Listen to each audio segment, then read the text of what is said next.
जय हिंद मेरे प्यारे दोस्तों, मैं टारगेट विद केसीएस के बैनर तले आज जो है आपको मीनाक्षी मैम ने जो पिछले टर्म पे ब्रह्मांड पहला ज्योग्राफी का पहला चैप्टर ब्रह्मांड पढ़ाया दोस्तों, उसके मैंने आपको व्हाट्सएप पर पीडीएफ फाइल्स सारे के सारे नोट्स भेज दिए हैं। ठीक है ना, जो हमारे व्हाट्सएप ग्रुप पे ऐड है।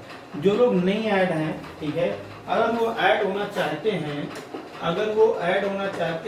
ठीक है, तो वो हमें इस नंबर पर 81 82 87 32 43 पर ज्वाइन मी का मैसेज करें। मैं उनको ऐड करूंगा। उसके कुछ दोस्तों टर्म कंडीशंस होते हैं और वो जब आप फॉलो करेंगे उसी कंडीशन में ऐड कर सकते हैं अभी, और उस कंडीशन को बिना फॉलो किए ऐड नहीं कर सकते। सेकेंड थिंग, कोई भी आप चैप्टर पढ़ते हो, सबसे पहले साथियों हमें ये पता होना चाहिए कि हमने सीखा कितना, तभी हमें अगले चैप्टर पर जाना चाहिए। सीखने के लिए मैंने 50 क्वेश्चन की एक्सरसाइज मैम ने बनाई है, ठीक है, और वो मैंने आपको व्हाट्सएप के माध्यम से पहले ही दे दी है। ठीक, अब उसका सोल्यूशन है और आप अपनी आंसर शीट जो आपने एक्सरसाइज हल की है उसमें आप आंसर अपने चेक करेंगे कि हमारे कितने सही हैं। जितने आप सही हैं आपके आंसर उतना जो है आप वो वीडियो के नीचे कमेंट करके बताएंगे। दोस्तों इस चैप्टर में 50 क्वेश्चन है, ठीक है, अगले चैप्टर में लगभग में 200 हैं, फिर 200 250 300, किसी में जो जितना बड़ा जैसा चैप्टर है 200 250 300। इस प्रक्रिया से हम इस माध्यम से, ठीक है, हम आपको इस तरीके से एक्सरसाइज कराएंगे। इसका नाम है टॉपिक टेस्ट। क्या नाम है? Topic test.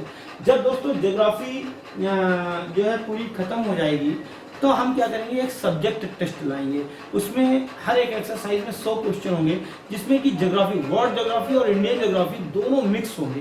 ठीक है ना, 100 क्वेश्चन पूरी वर्ल्ड ज्योग्राफी और इंडियन ज्योग्राफी के। ठीक है, फिर जब ये हमारा जैसे मान लीजिए ज्योग्राफी है, बायोलॉजी है, फिजिक्स है, केमिस्ट्री, ढेर सारे चैप्टर्स जो हैं, सब्जेक्ट जो हैं, तो वो खत्म हो जाएंगे तो हम फिर मिक्स ओवरऑल टेस्ट सीरीज लाएंगे। ठीक है ना, तो इन सब टेस्ट सीरीज को अगर आप चाहिए, हजारों हजार, दसियों हजार अगर क्वेश्चन चाहिए तो आप हमें वो हमारे व्हाट्सएप से जुड़िए 81 82 87 32 43 पर। अब मीनाक्षी मैम आपको इसके आंसर टिक कराएंगी। तो आंसर दोस्तों, अगर आपको चैप्टर अच्छा लगा है तो उस चैप्टर के एवज में इस वीडियो को सबसे पहले लाइक कर दीजिए और उसके बाद फिर आप आंसर देखिए। धन्यवाद। आइए मैम।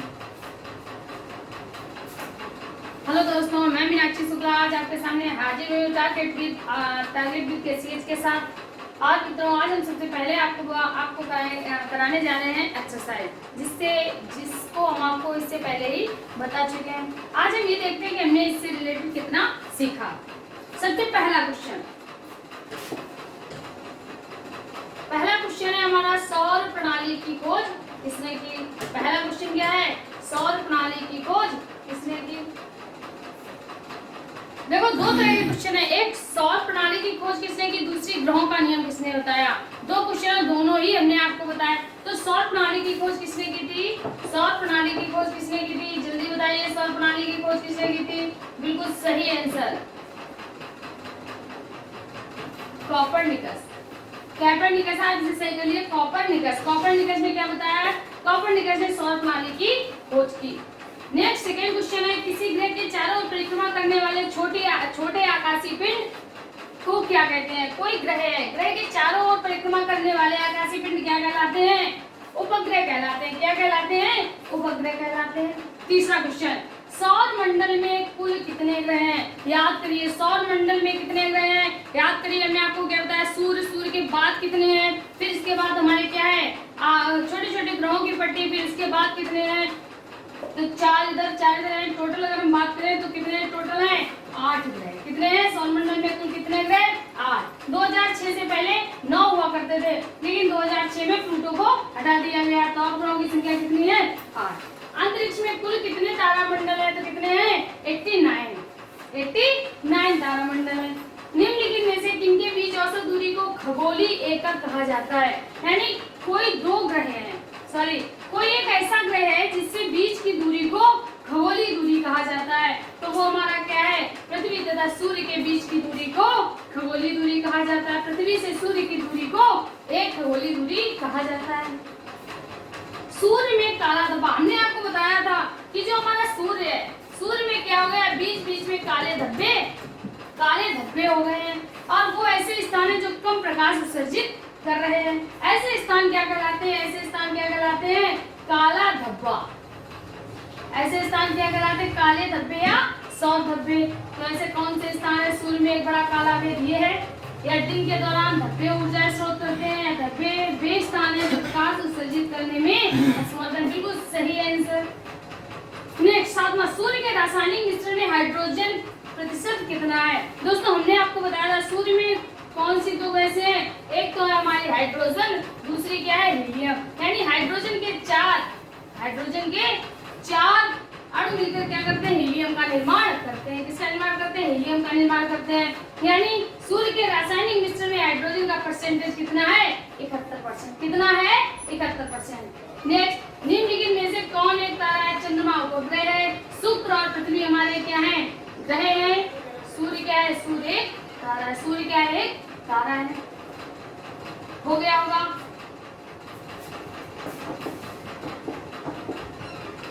नेक्स्ट, सूर्य की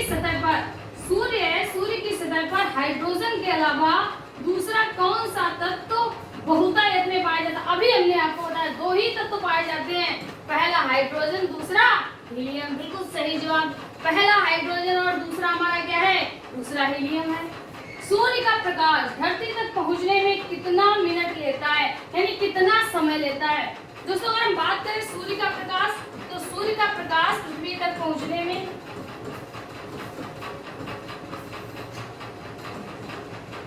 अगर हम औसत की बात करें तो 8 मिनट और 18 सेकेंड। 8 मिनट 18 सेकेंड औसत की बात कर रहे हैं। लेकिन दूरी हमारी क्या है? जैसे जब पृथ्वी सूर्य का चक्कर लगा रही है, किस मार्ग से? दीर्घ वृत्ताकार मार्ग से। इसीलिए कभी सूर्य के पास हो जाती है तो कभी सूर्य से दूर हो जाती है। तो सूर्य के प्रकाश को पहुंचने में भी समय अलग अलग लगता है। तो 8 से 18 सेकेंड भी हो सकता है, 8 से 20 सेकेंड भी हो सकता है, और 8 मिनट 16 सेकेंड भी हो सकता है। लेकिन जो सटीक आंसर हमारा माना गया है वो 8 मिनट और 20 सेकेंड माना गया है। यहाँ पर इससे रिलेटेड आंसर में मिलता जुलता क्या मिल रहा है? 8.3 मिनट। 8.3 मिनट। सूर्य के सबसे पास कौन सा ग्रह है?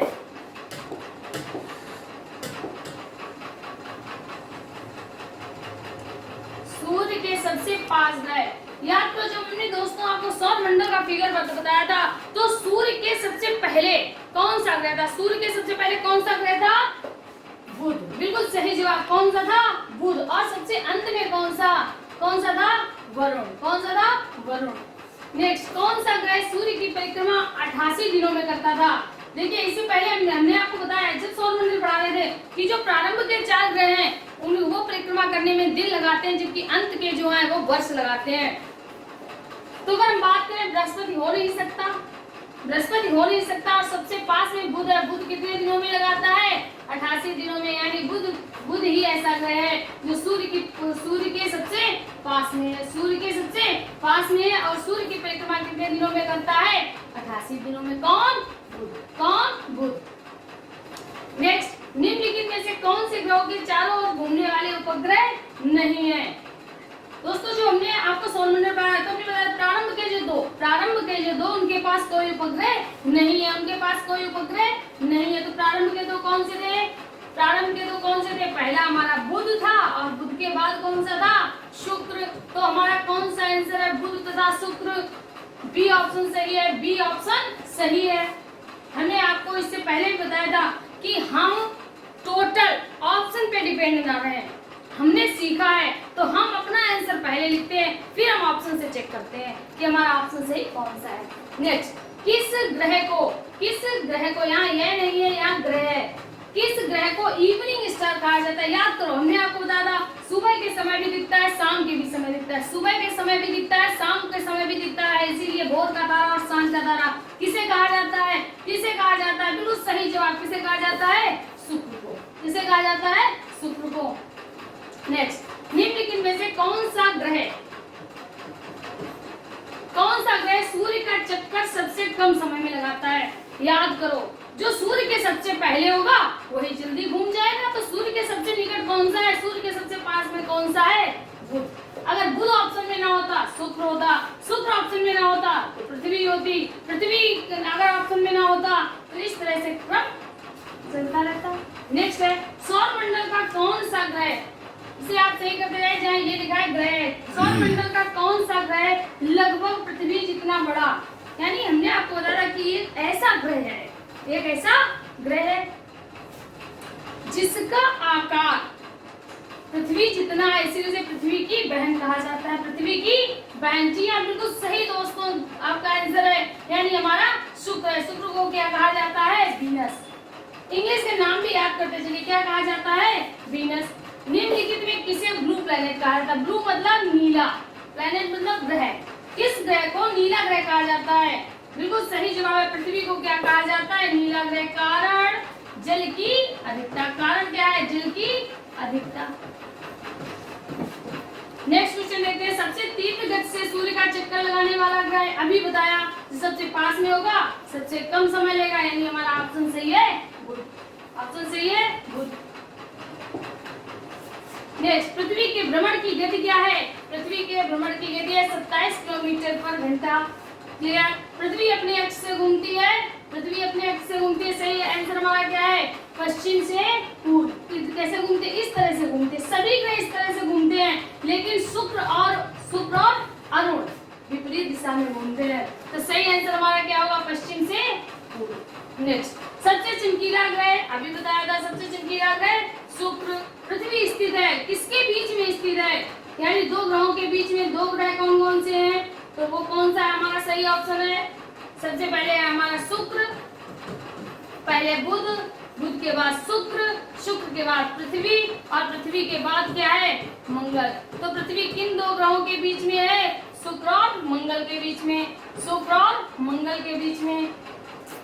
सूर्य एवं पृथ्वी के बीच न्यूनतम दूरी, यानी एक अवस्था ऐसी आती है जब सूर्य, पृथ्वी सूर्य का चक्कर लगाती है और लगाते लगाते कहाँ पहुंच जाती है? सूर्य के बिल्कुल पास में पहुंच जाती है। क्लियर? ये घटना क्या कहलाती है? उपसौर की घटना कहलाती है। क्या कहलाती है? उपसौर घटना। कब? 3 जनवरी। कब? 3 जनवरी। पृथ्वी सूर्य से अपनी अधिकतम दूरी पर कब होती है? 4 जुलाई। ये हमने आपको सब लिखाया है, कब है? 4 जुलाई।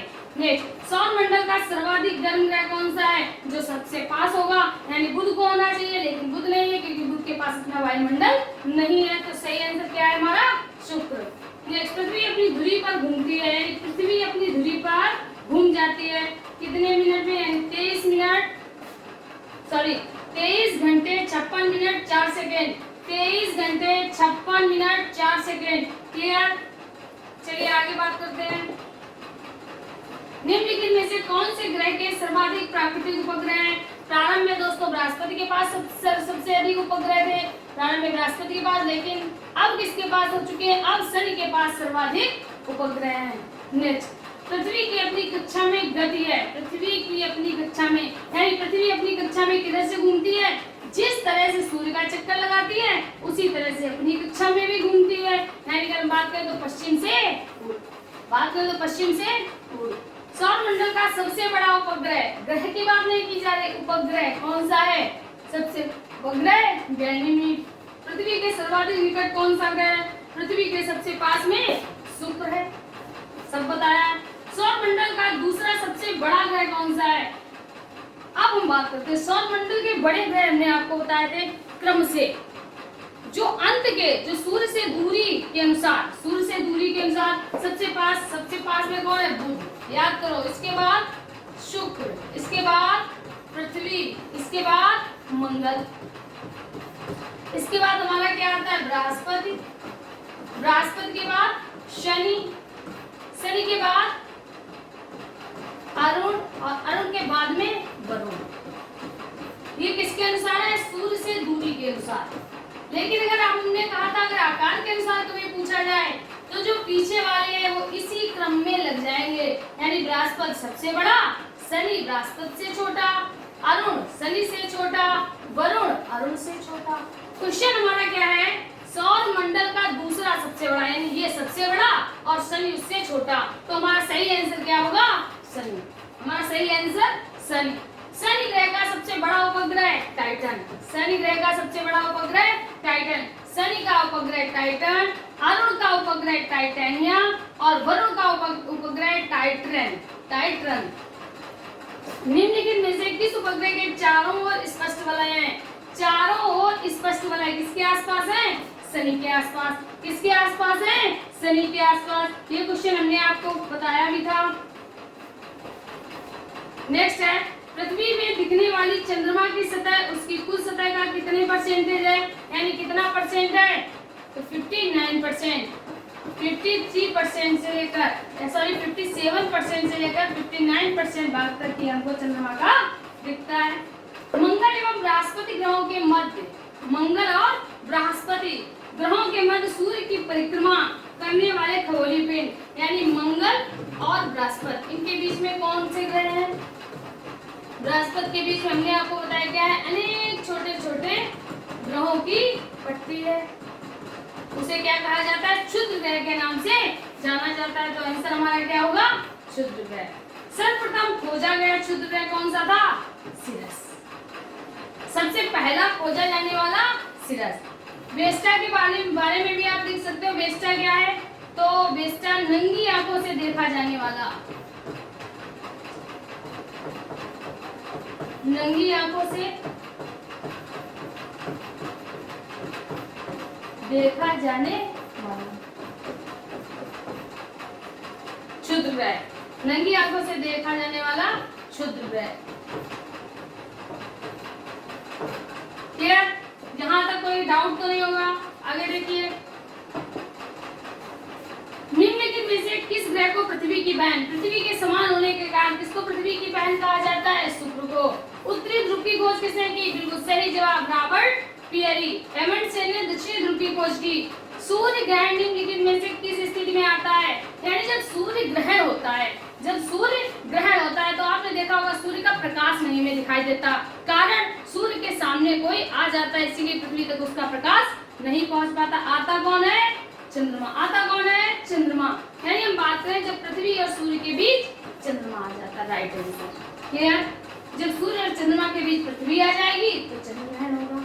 नेक्स्ट, सूर्य के चारों ओर पृथ्वी के परिभ्रमण की चाल। तो ये क्वेश्चन बहुत अच्छा क्वेश्चन है। परिभ्रमण, परिभ्रमण किसे कहते हैं? एक तो परिक्रमण होता है, दूसरा होता है परिभ्रमण। जैसे पृथ्वी है, पृथ्वी क्या कर रही है? अपनी धुरी पर भी घूम रही है और सूर्य के चारों ओर चक्कर भी लगा रही है। लेकिन जब ये घूमती घूमती घूमती घूमती जब सूर्य के पास आती है तो इसकी चाल में अधिक क्या हो जाता है? परिवर्तन हो जाता है, जल्दी जल्दी घूमने लगती है, कारण सूर्य के पास में आ गई है। सूर्य इतना अधिक गर्म है कि गर्माहट के कारण वो क्या होता है? अपने अक्ष पर क्या होती है? जल्दी जल्दी घूमने लगती है। क्लियर? तो हम ऑप्शन से चेक कर लेते हैं। सबसे पहले वर्ष भर एक समान रहती है। अगर वर्ष भर एक समान रहे तो दिन और रात हमेशा एक समान हो, ऐसा होता है क्या? नहीं होता है। नेक्स्ट, अधिकतम होती है। सूर्य के चारों ओर पृथ्वी के परिभ्रमण की चाल अधिकतम होगी, यानी चाल अधिक जल्दी जल्दी चलने लगती है। कब? जब पृथ्वी सूर्य के निकटतम होती है। बिल्कुल सही आंसर। क्लियर? जल्दी जल्दी घूमने लगेगी सूर्य की गर्माहट के कारण। नेक्स्ट, दिन व रात होने के कारण क्या है? पृथ्वी का अपने अक्ष पर घूमना, पृथ्वी का अपने अक्ष पर घूमना। अगर इसके साथ ही साथ एक ऑप्शन ये भी आपका सही बन जाता है, पृथ्वी का अक्ष की ओर झुकाव। इस कारण भी क्या होते हैं? दिन और रात होते हैं। गलत आंसर, यहाँ पर ऋतु परिवर्तन होते हैं। तो दोस्तों सही हमारा आंसर है पृथ्वी का अपने अक्ष पर घूमना, अपने अक्ष पर घूमती है, जो भाग सूर्य के सामने आता है। जैसे हम आपको दिखा सकते हैं।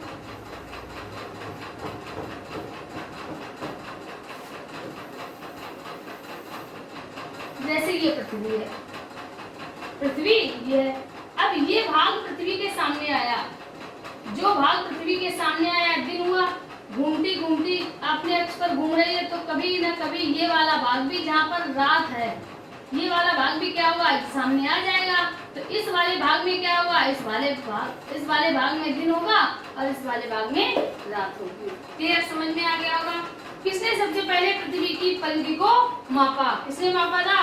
इरेटोस्थनीज। किसने नापा था? इरेटोस्थनीज। नेक्स्ट, सौरमंडल के 4 सबसे विशाल ग्रह को घटते क्रम में जमाएं। याद करिए, हमने आपको क्रम क्या बताया था? क्रम क्या बताया था? लास्ट के 4, सबसे पहले बृहस्पति, बृहस्पति के बाद शनि, शनि के बाद अरुण, अरुण के बाद वरुण, यही बताया था ना। चलिए ऑप्शन चेक कर लेते हैं। बृहस्पति, अब अरुण और वरुण का अगर नाम ना याद हो पाए तो आप अन याद कर लो, अन, यानी यूरेनस और नेपच्यून। ठीक, तो सही ऑप्शन हमारा क्या है? बृहस्पति, शनि, यूरेनस और नेपच्यून। क्लियर? नेक्स्ट, निम्नलिखित में से किस वैज्ञानिक ने सिद्ध किया कि सूर्य के चारों ओर प्रत्येक नक्षत्र का मार्ग दीर्घवृत्ताकार है, यानी ग्रहों की गति का नियम, यानी ग्रहों की गति का नियम। ग्रहों की गति का नियम किसने दिया? लिखाया था आपको ग्रहों की गति का नियम, केपलर। ग्रहों की गति का नियम किसने दिया था? केपलर ने। नेक्स्ट, मध्य रात्रि का सूर्य का क्या अर्थ है? मध्य रात्रि के सूर्य का क्या अर्थ है? सूर्य का ध्रुवी वृत्त पर देर तक चमकना है मध्य रात्रि सूर्य कहलाता है। नेक्स्ट, सूर्य के गिर्द परिक्रमा में निम्न में से कौन ग्रह अधिकतम समय लेता है? यानी सूर्य के परिक्रमा करने में सबसे अधिक समय कौन लेगा? जो सबसे अधिक दूर होगा। कौन लेगा? जो सबसे अधिक दूर होगा। यानी सबसे अधिक दूर हमारा कौन सा है?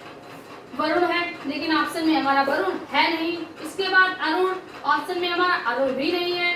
शनि, ऑप्शन में हमारा शनि भी नहीं है। बृहस्पति, तो सबसे अधिक समय कौन लेगा? बृहस्पति। अगर बृहस्पति ना होता तो याद करो, बुध, बुध के बाद शुक्र, शुक्र के बाद पृथ्वी, पृथ्वी के बाद मंगल। जो जितनी अधिक दूर होगा वो उतना ही अधिक समय लेगा, जो पास में होगा जल्दी घूम जाएगा। शनि ग्रह है, शनि ग्रह है। अब जो यहाँ पर क्वेश्चन बनता है शनि ग्रह, और गर्माहट में वही गर्म रहेगा, जो पास में होगा वो अधिक गर्म रहेगा। यानी बृहस्पति कैसा है? गर्म है, ये भी गर्म है। सबसे ठंडा कौन है? वरुण, नहीं नेपच्यून। आंसर चेक कर लेते हैं। प्लूटो से ठंडा, प्लूटो जिसे कि हटा दिया गया, प्लूटो जिसे कि हटा दिया गया, प्लूटो सबसे ठंडा होगा। प्लूटो से शनि ग्रह कैसा है? प्लूटो से ठंडा नहीं, क्योंकि प्लूटो यहाँ है, प्लूटो अधिक ठंडा होगा, शनि हमारा गर्म होगा, तो ये भी ये ऑप्शन हमारा गलत है। नेपच्यून से ठंडा, नेपच्यून से ठंडा है नहीं, क्योंकि ये गर्म होगा। नेपच्यून सबसे आखिरी में, अंत में है, नेपच्यून गर्म होगा। नेपच्यून से गर्म, नेपच्यून से गर्म, यानी हम बात करें नेपच्यून से शनि कैसा है? गर्म। क्लियर? ये ऑप्शन हमारा सही है। जुपिटर से गर्म, जुपिटर से गर्म, यानी जुपिटर से गर्म नहीं है, जुपिटर अधिक गर्म है, शनि बाद में है, तो शनि ठंडा होगा, जुपिटर पहले है, जुपिटर गर्म होगा। क्लियर? नेक्स्ट, आकाश का सबसे चमकदार तारा, आकाश का सबसे चमकदार तारा किसे कहते हैं? याद करो, साइरस। यहाँ सीरियस लिखा है, साइरस या डॉग स्टार, साइरस या डॉग स्टार। सबसे चमकदार तारा साइरस या डॉग स्टार। क्लियर? समझ में आ गया होगा।